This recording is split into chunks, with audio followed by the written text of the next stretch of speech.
being there and understanding the concept of eternity that I couldn't get out. And that's another thing that I wanted to touch on. Because remember, again, the reason why it seems like I'm describing this stuff out of sequence is because it's all happening simultaneously. So remember, I said that I had the knowledge. So even though I'm not saying, "Oh, I'm here for eternity," I didn't have to say that to myself. Everyone had the knowledge that you could not get out. Or at least I'm gonna say I did. I knew and I understood I could not get out. And not only that I couldn't get out, but that I was here forever. I understood that I am absent of time, and this place goes on forever, forever. And I understood that. And I think it was a part of the fear. It was a part of the terror that all this stuff that I have knowledge of. Instantly, I'm completely all knowing. I'm all knowing. I know it all. I know it. I know it. Even though I'm even questioning all the things that I know to be true. The same way we know I'm breathing air because oxygen goes to our lungs. We learn common things here, the natural laws on this earth. We know it. We just know it because we know it, either because even if it's not explained to you, you just know it to be that way. So it's the same exact way. I just knew that I was here forever. I was stuck here forever. I couldn't get out. And what was going on was being controlled. And that was the worst part about it. That was the worst part about the entire experience. That was the worst part. The worst part, and the worst part of the lack of hopelessness, and that nobody can interact with anybody else. Nobody. There's even. But I can tell you that hell is a horrible place, and it's real.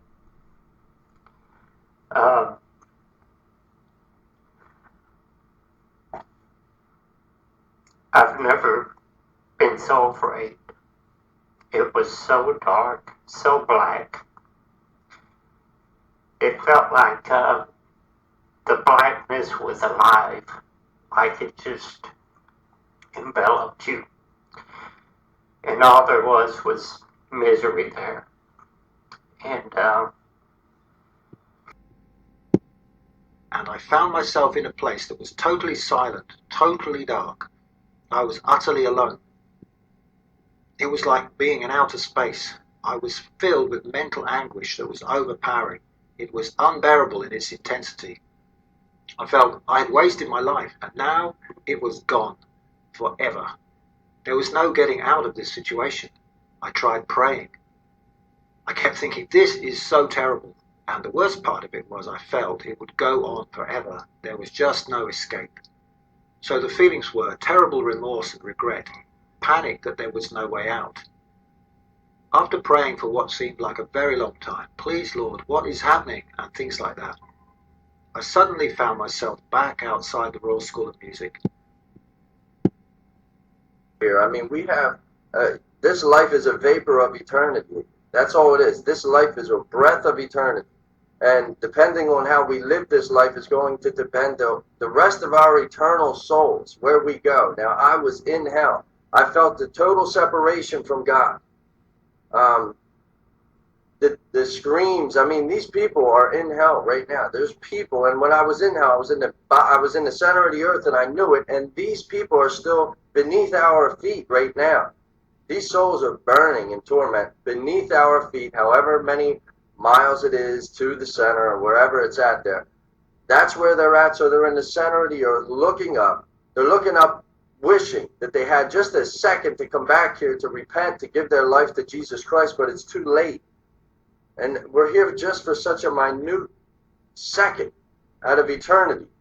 It's this life. So what I'm saying here is that this is like, there's nothing in this world that should interest you. You know, this world is just, it's dead, it's dying. Everything in it is dying. Look at society. This place is an antichrist society at every angle you look at. Everything in society takes you away from Jesus Christ.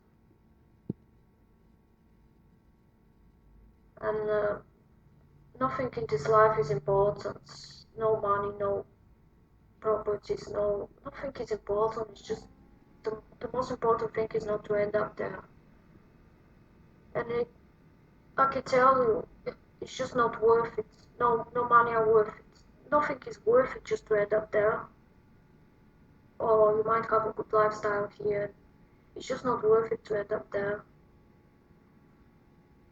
This is just the worst place you could imagine. It's like it's so many times worse than you could think of.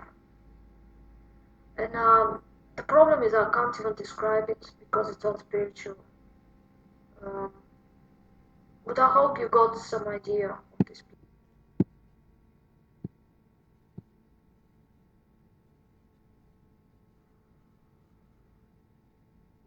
I'm in this blackness, and it's like a place. It's a place, and this blackness, there is. It's just everywhere. It's through me. It's in me, and it's everywhere else. And it's just black, thick, black as black. You can never imagine. Now, the first thought that came to, I started to have thoughts. I started to almost receive. It's like the place had a kind of intelligence. You knew whatever you want to know about it. It was easy to understand. And first thing I understood, I thought, this is death.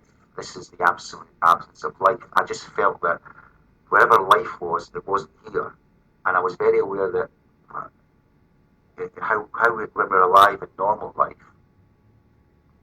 that life that we have is a kind of not just a given, it's something we're experiencing.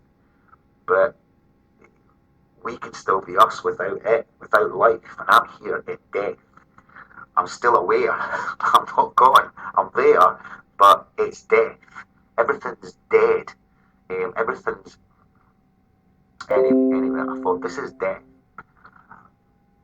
I also became aware of the fact that I was in eternity. There's this curious feeling that I'm out of time. Time isn't there. There's a distinct feeling of its absence. It's like you wouldn't know whether 10,000 years had passed or a second, or there is no sense of that time is passing. It's like I felt this is eternity, and because I felt it was eternity, I kind of felt like I could be here and never get out because there's no time to pass. There's no end to it. The moment is forever. And I felt as well that I was on the other side of a wall or something, in a sense that you that's alive, my family and everybody, were there. I'd never be able to reach them and tell them, I'm here, I'm in this place, I'm in this place. And I'd want to say, I'm here, but they'd never know where I was. They'd never know they were in life and I was somewhere else. And I thought to myself, this is hell. I thought, this is hell.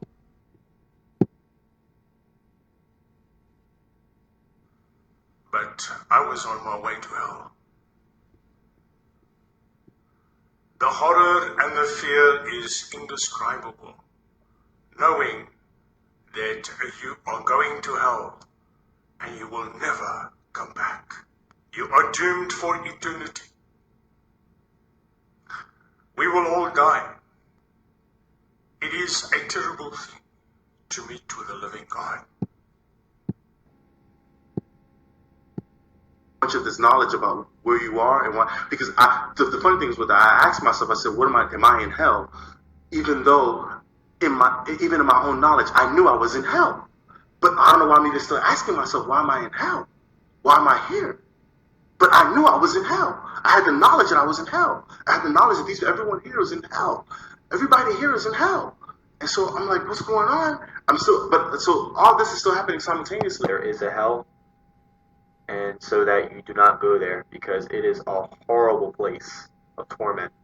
Horrible. And I mean that so much. There's no parties in hell. It was a nightmare beyond nightmares. Okay, here's... I get another chick.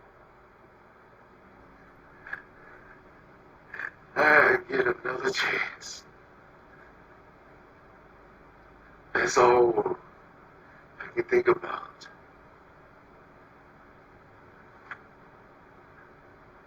The souls of man that are damned, they don't get another chance. When we reject Jesus, we don't get another chance. When we leave this earth, I'm here to share with you that hell is real. It exists. When I came back in my body, I could not do nothing but scream and holler. I couldn't move. I couldn't do nothing. Because my spirit had no control of my body. It had just entered back in. The stench was so bad it smelled like rotten flesh. That buzzards that eat on the side of the road, some of them it was smelled that the buzzard wouldn't even eat it. And the heat and the fire was so hot that it was transparent. It was invisible. You couldn't see the fire. But the fire was so hot that you could feel the skin bubbling up and running off of you, and your flesh just melting and hanging off your bones. But when you looked down, there wasn't nothing wrong with it. So it could keep burning, and you could keep feeling that sensation all the time. And there was no relief from it. And I wasn't standing on the floor. It was people, other people. And these people were clawing at my legs and biting at my feet and my legs, trying to pull themselves out from under the people that was on top of them. And the whole time, people are being dropped in from above. It's like nobody's making it into heaven. I know that there were some folks getting in, but not nearly as many as you think. Because there was a lot of them going into hell.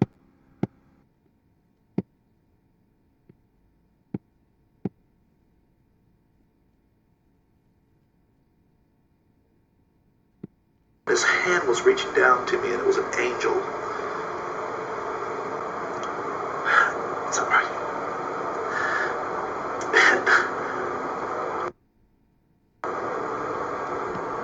And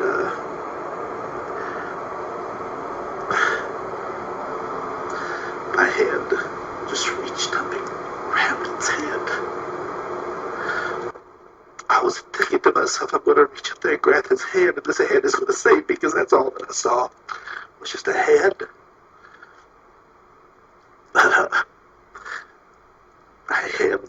My hand knew what to do. It was like having a baseball thrown at your head. Somebody says heads up, and you just reach up and grab it. It's a reflex. My hand just reflected, and a reflex just jumped up and grabbed this angel's hand.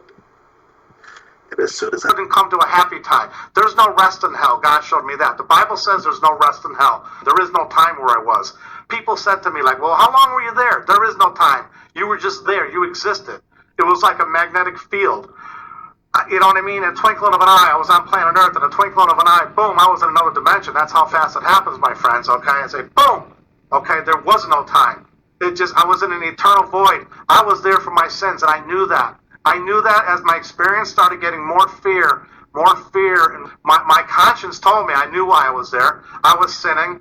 I was doing my own thing, and I said to myself out loud, "You've got to be kidding me!" But I thought, I was like saying that in my mind, like but I was like stuttering. But I thought, you know, that the pastor said, and I thought that God loved me, and I thought that this, and I thought that, and it was my sin that got there, my friends, and I knew it as my fear started to kick in. It started to get worse. Okay, so here's where it gets crazy.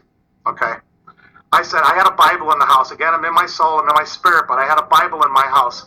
And I turned to my Bible. I picked up the Bible, my friends, and I opened it up. I said, all right, I'm going to turn to the Word of God, and I'm going to pray myself out of this. I'm going to pray myself out of hell, okay? Doesn't happen, my friends.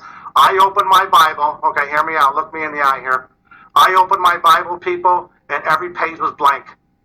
I flipped through the pages, and every page was blank, okay? I mean, there was no more Word of God. It was eternal separation from God. And I'm saying, God, you got to be kidding me. And I said to myself, I didn't say it out loud, I said to myself, oh my God, I'm in hell. Okay, I was in hell, people. You know, and I couldn't get out. And I was freaking out. It was because of my unrepentant sins, my willful sins, okay? I was stuck for all eternity. I was flipping out, man, okay? So then I'm like, I think if I said it out loud, I would have sealed my fate, okay? I would have sealed my fate. I think if I said, oh my God, I'm in hell. And then so now I'm walking around my house. This is going on, and it's still going on. Now I'm pondering in my head. I'm like, The Bible pages are blank. There's no more word of God. I'm telling you right now, people, I was in hell. I was in a dimension of hell, but I was in a dimension of hell. Okay, God used this experience to teach me that hell is real. Eternal separation, that is biblical. Okay? So this is where I was, and I was flipping out, people. I was like, I knew I was never getting out, and I will tell you this right now, my friends. I tasted eternal separation from God. It is horrible. There's no rest, okay? You can't sleep. It just goes on and on and on. It's like a magnetic field, okay? I was stuck in this dimension for eternity. I had no purpose. There was no purpose where I was. I was just bebopping through my house like it was horrible, okay? It was horrible. It was horrifying, okay? I'm just bebopping through.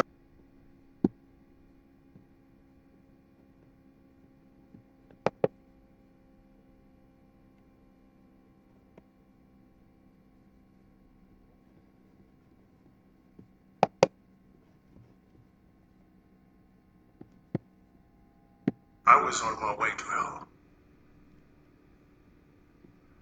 The horror and the fear is indescribable. Knowing that you are going to hell and you will never come back. You are doomed for eternity. We will all die. It is a terrible thing to meet with the living God. This place. And this place was just a place of outer darkness. It was complete darkness. It was nothing but darkness. I couldn't see anything in front of me. I couldn't see my hands in front of me. I couldn't see or even feel like as if I had any kind of knowledge of where I was or the place I was in. And I was like even trying to pull my hands in front of me, and I couldn't see my hands in front of me.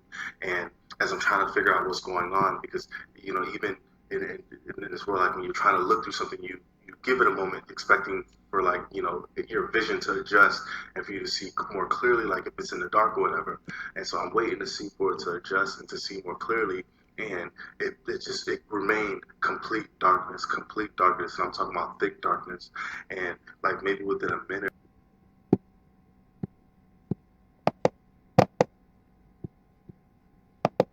And I woke up.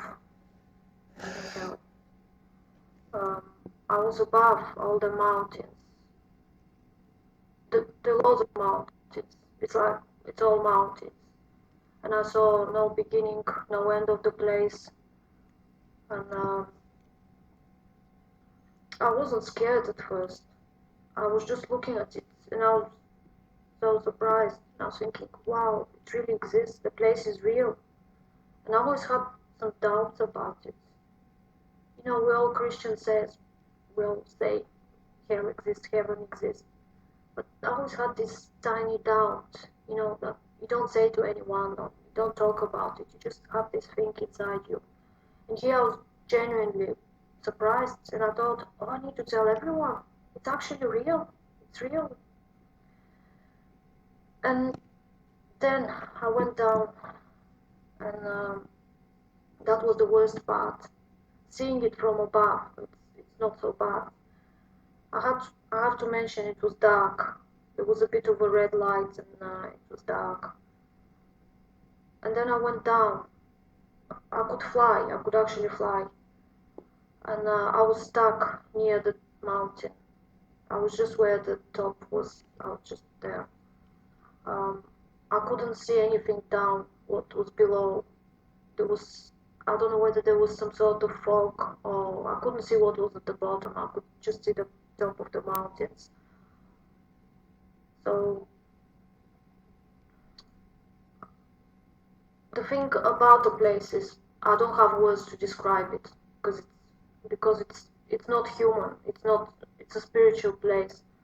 So I was just thinking, when I actually woke up after this, I was thinking, how do I explain this? Because there are no words.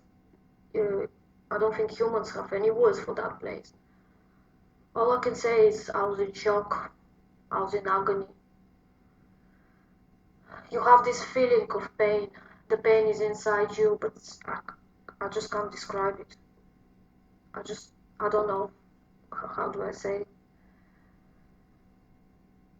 The only example I can give is, imagine you have a dream, like the worst nightmare in your life, the worst nightmare you have. That's about 100 times worse. The fear, the panic, the shock, and you look around, and you're not the only one there, but this shock was, you're scared, you're in hell. There's no need someone to tell you you're in hell. You know it's a hell. And there's no tiny thing of no happiness. There's no like, here we can make cup of tea, cup of coffee, or we're happy, there's something cheerful, or we can do that. There's nothing, there's just horror, an absolute horror.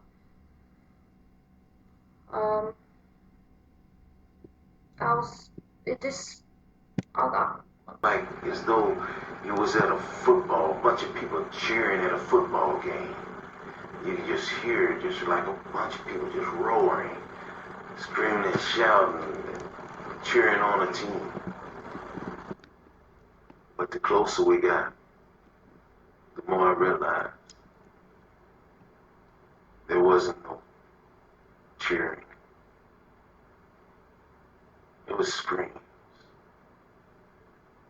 Not just regular screams that you would have from hearing with your ears, but screams that cut through your soul. You don't just hear, you feel. Once we got down there to the bottom, I looked around and I saw the walls. The walls was dirt. And I looked at the floor. It was dirt. It was dry. The walls was it's just dirt. We was like in a cave. The angel told me, come on. We continued to walk. And when we continued to walk, we end up standing on a cliff in this big giant chamber in the earth. Giant chamber. We stood above and we looked down and I saw like an ocean of souls. Many, many souls. And I also saw the demons that was down there.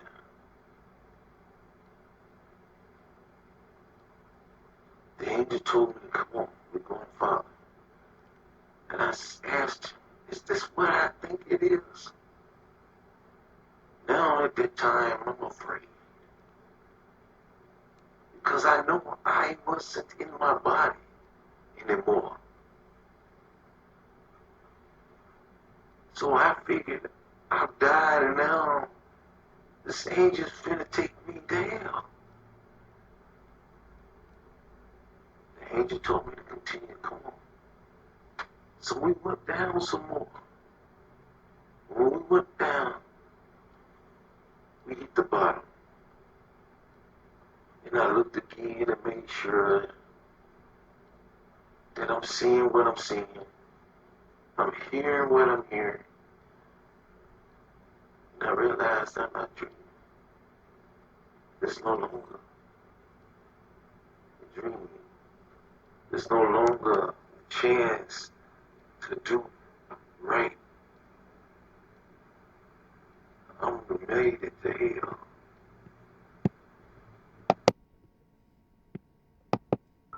Dim a little bit behind me, as if it was something. Either, I don't know if the light was from me or if it was a small light behind me that was allowed me to see where it began to open up, allowed me to see where I was and what I was seeing. And the thing that I was seeing was the most horrifying, terrifying thing that anybody could ever account for in this world. And what I mean by that is what I had seen was literally a sea of people, and the people were just in silhouettes. So it seemed as if though this was a place where those who had just died are now coming up from, and you're now seeing the sea of people who are all coming up and who have either passed or they died or they're here for the most part. These are people that are here, and there's no physical descriptions of them. There's no physical descriptions of them. They're just literally silhouettes. Like it's almost like they're I can only see their shadow image of them, and they're in front of me and they're around me. And you're talking about trillions of people, trillions of people. As far as my eyes can see, if you ever attended a concert or any public gathering, or even looked at through TV and you've seen large amounts of people all in one place, or in a place where as you look ahead you see like a large crowd, you can still pretty much see past people. You can see a landscape still. This place was so many people that the landscape was people. As far as my eyes can see, there were people. As far to my left and to my right, as far as I can see, I'm seeing people.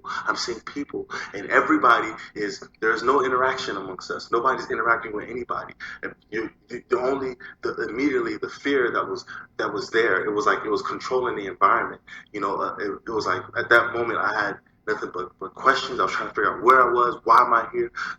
Wow. First of all, why the appearance and the setting was so scary in itself that I'm trying to figure out what is this, what's going on, am I in a dream, like what's going on, what's happening.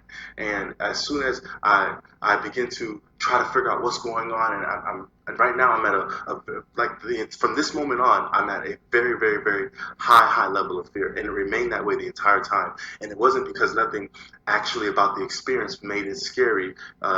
Fear was literally just a part of my being. I could not be nothing but absolutely scared. And I'm talking about scared or fear, like to the point where when somebody just scares you, you get immediately scared. You may burst out, you may yell or something because you're scared, and then it begins to come down. But I'm talking about fear that stays at that level, as if somebody had you just got caught at the highest point of how scared you were, or what fear you had, and that's all that you have the entire time. It doesn't come down. So you're like, feel like as if you basically shouldn't be able to breathe, or be normal, even handle yourself to assess anything, or to use your cognitive skills or anything like that, because you're literally in this much fear. You're still able to a place of darkness, a place of heat, a place of uncontrollable fear. You know how someone comes up behind you and goes, boom, and you just for a split second you feel really scared, and then you come down?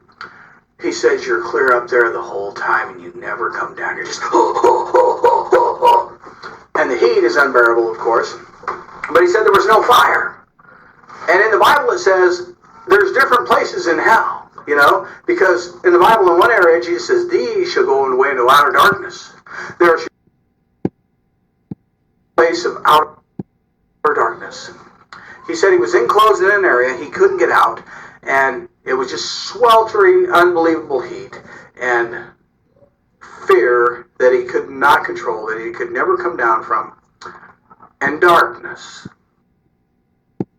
And one of the other things that he was allowed to grasp was the passage of time. He just psychically knew what the time was. And he said he was there for years. Years and years passed by. Okay? So his theory was that time and space are different. I was on my way to hell. The horror and the fear is indescribable. Knowing that you are going to hell and you will never come back. You are doomed for eternity. We will all die. It is a terrible thing to meet with the living God. I would not wish this on my worst enemy. I thought that I wouldn't wish this on my worst enemy, because I knew it was like you'd be here forever. It was completely lonely. It was unbelievable, ultra loneliness, completely cut off from life, completely cut off from what we have when we our breath and our feelings and air and everything like that. Just life, and I felt that, and in my mind I thought I wouldn't wish this on Adolf Hitler, and I don't know why. Because I've seen subsequently other people that testify to these kind of things, and they always say, they'll often say, you wouldn't wish on Adolf Hitler. It's almost like, the place itself is saying that, no human should really be here. No human should be here. But I'm there, you know. And what I want to say about it is that what I understood, this, I mean, I don't know how long I was really thinking, and I was in this place in the sense of, what I'm saying is, all this information could have almost come all at one time. It wasn't like linear. I just understood certain things. And what I understood as well was that everything that I'd ever done, good or bad, had absolutely no value. All the experience that I'd accrued through my trying to sort of become more spiritual, that meant absolutely nothing. It had no value. All the art that I'd done, all my drawing, all my drawing, my music, all my songwriting, all the writing. I mean, I was a prolific songwriter. I was writing like hundreds and hundreds. It meant nothing. It had no value. It was like saying, these things have no value. These things do not make it good. These things do not get you out of that place. These things don't get you out of here. These things have not earned you anything out of this place. You know, you're in nothingness, and nothing you've done has kind of qualified you to get out of here. All the hard things I've been through. I mean, as a kid, I used to get bullied. I went through long periods of depression. I struggled with certain things in my life. I've overcome it. It was like saying, means nothing, means nothing, means nothing. It's almost like, you know, maybe you'd been through the most heroic thing in a war and you'd saved lots of lives and you'd got a medal. It was like saying, means nothing, means nothing. Nothing that you've done means anything. And also, it was like, you know, a real sense that the whole direction of my life somehow had been in the wrong direction.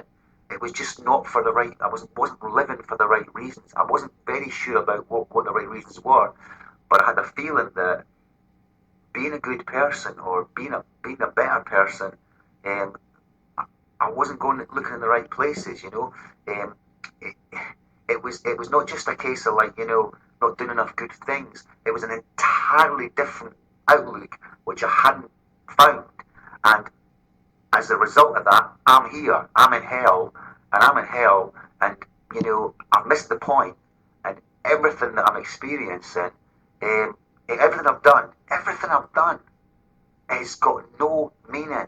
All the work you've done towards, all that time you spent building that family home, all that time that you spent making it to the top of your career, all that time, all that trouble you went through, all the hardship you went through, all the incredible difficulties you went through, the whole life you've lived sorrowful, beat upon, it means nothing. It means nothing. It means nothing. It has not established anything good in you or valuable. Not to whoever was in control of this reality. And the next thought was, this is hell. There is a God. Because I just knew this place was the absolute absence of Him. And I felt that God, this is what you have without Him. But when you've got Him, you've got all the other stuff, life and good stuff. Life seemed to be so. I realised life was such a gift. Life is such a gift. Life is a gift. I mean, it really is. When you walk down the street and look at the sea and stuff like that, you know, you're just borrowing it. You don't have to give it back unless He gives it to you. I mean, anyway, we'll get back to the point. I thought there is a God. Now, I'm in black, remember? I'm in just complete black. Now, I've had all different kind of concepts about what God is. God's everything. God's in a table. God's in a chair. God's you. God's me. All that stuff. But what I understood, this blackness, never seen anything, never been told anything, just coming to conclusions. I thought, there is a God, and He's the one in the Bible. I just knew it was Him. I knew that although we're also grown up now about how we look at spiritual maturity, you know, spirituality and stuff like that, you know, all this stuff, quantum physics and you know, particle observers, you know, observing subatomic particles and you know, alternative universes, multiverse, whatever. But the God that made it all is the one in that, you know, that black letter Bible. That guy. that's the one. I knew without any, the same way I was coming to these conclusions about eternity and about all this stuff about life and deep, saying it's him, he's God. And it was a super shock to me because I thought that, oh no, he's just one of the kind of more manifestations of truth in that part of the world, like Judeo-Christian thing or Judeo, I just thought, now it's saying, no, it's him and everything else is trash. It's trash. Everything else is absolutely no value. It was really, really particular.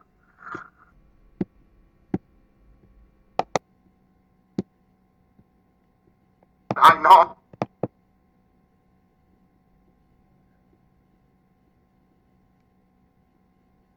And how, you know what I mean? People, it was real. Hell is real. Okay, I'm not making this up. This is a real story, and hell is real. And I said, oh my God, I'm just like flipping out, okay? And the fear just started getting more and more. And after a point, I couldn't even get to a happy thought. I couldn't think of like, I went to the beach with my daughters, okay? You can't even think a happy thought. It's total fear. The mental anguish was crazy enough, my friends, okay? So here's what happens now. I kept praying, not praying, I was praying, I was speaking, God help me, Jesus help me. He did not come to my rescue. He let me ride that out, my friends, on purpose. Okay, he let me ride that out, so I knew what hell was, and I tasted eternal separation from God. Okay? So then I said to myself, I said these words, I said, I choose life. I don't even, that's in the Bible. I didn't even know it was in the Bible. Okay, I just said, I choose life. And all of a sudden, my soul, I guess it was my soul, came spiraling back out of the universe, okay? As my soul was spiraling back out of the universe, I was saying out loud, like, oh my God, these people on earth here have no clue what awaits them on the other side. We live life every day, and we bebop around and do good, do bad, whatever, okay? There is a hell, there is a heaven. I haven't tasted heaven yet. He hasn't shown me heaven. And I'm not worried about that because I have 200% faith. I don't need to see heaven. Some of you people here see heaven. You see Jesus. You see God. That's awesome. I don't condemn that. He hasn't given me the heaven dream or vision yet, and that's okay. And either his blood is on you or you're not. Either his spirit is in you or you're not. Because it's not merit-based. It's not based on what works you do, what good things you perform. That's what I mean. It's carnal. Because even as somebody you think you're a Christian, you ain't gotta believe in all that spiritual stuff. You just believe that if you're a good person that you're gonna make it. There's no review. Do you get what I'm saying?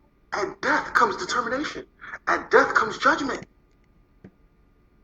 And there's no appeal. I don't even know if you'll even have time to their disagreement. Like I said, when I was there, everybody,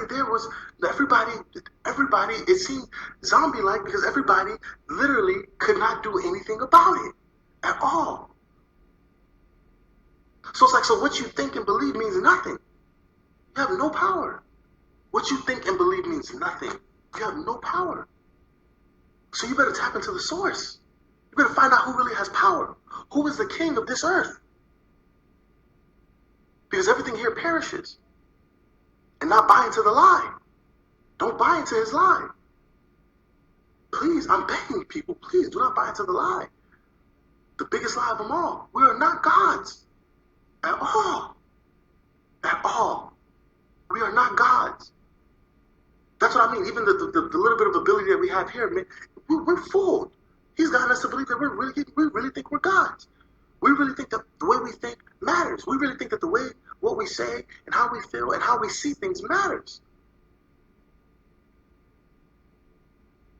You have no say-so at all.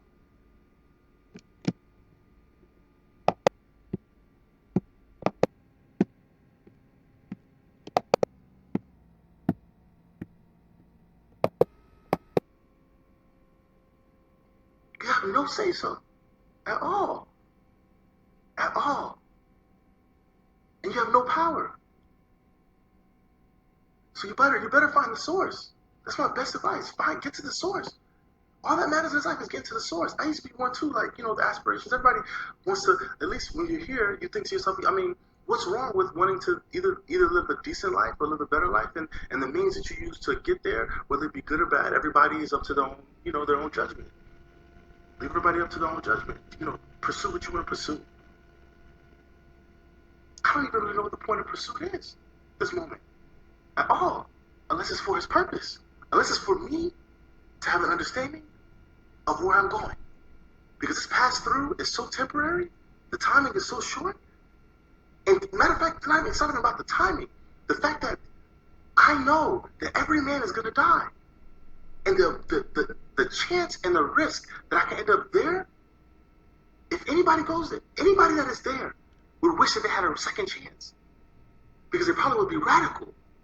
They wouldn't even live this life, even caring about what they eat, or how much hours they're getting of sleeping, or whether or not their kids are rebellious, or whether or not their mom loves them, or whether or not their dad loves them, or whether or not all the frivolous things that we care about.